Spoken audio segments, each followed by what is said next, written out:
infuse or hybrid the technologies. Thank you very much. You talked about the sweet spot for Kai. Yeah. Can you tell me what that is? So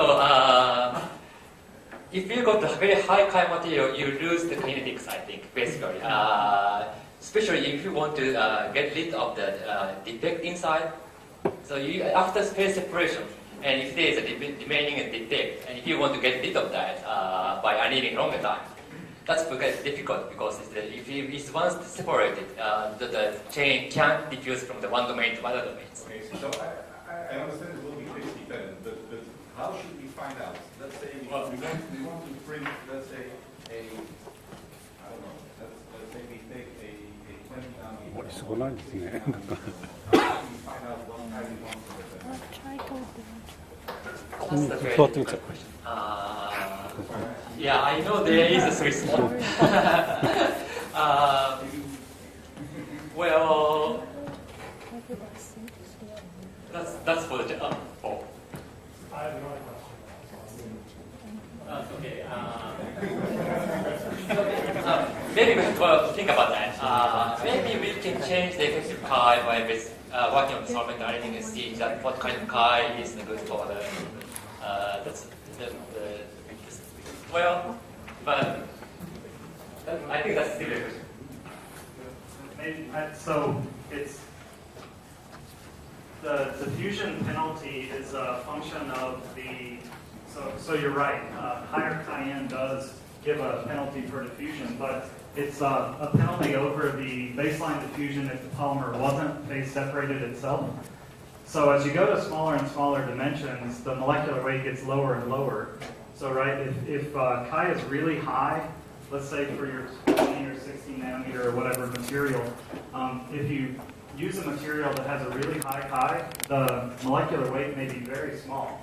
So depending on proximity to TG and all that, the baseline diffusion of that material, if it's not self-assembled, might be very fast.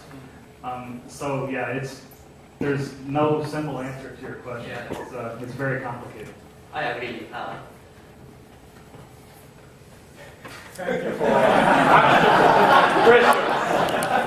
But we are invited for another four.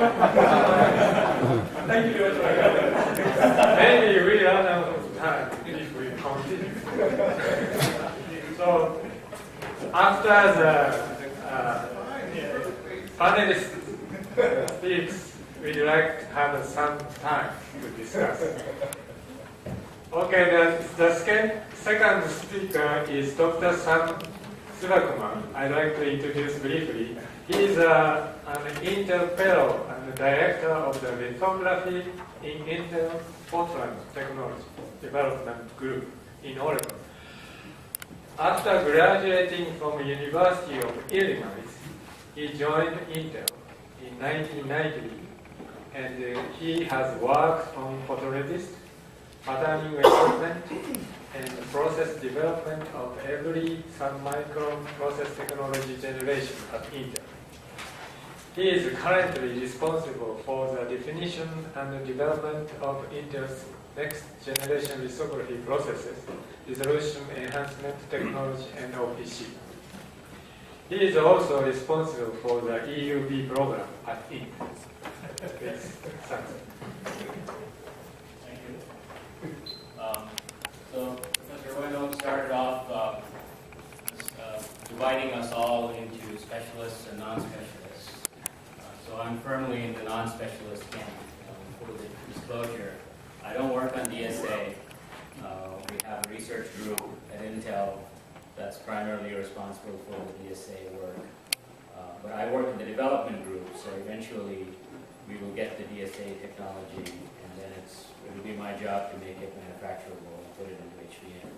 So perhaps this perspective is more from an outsider articulating what I would need to see from DSA based on my experience over the last multiple process generations of taking fledgling technologies and turning them into manufacturable technologies. So what it is that we need to make it manufacturable.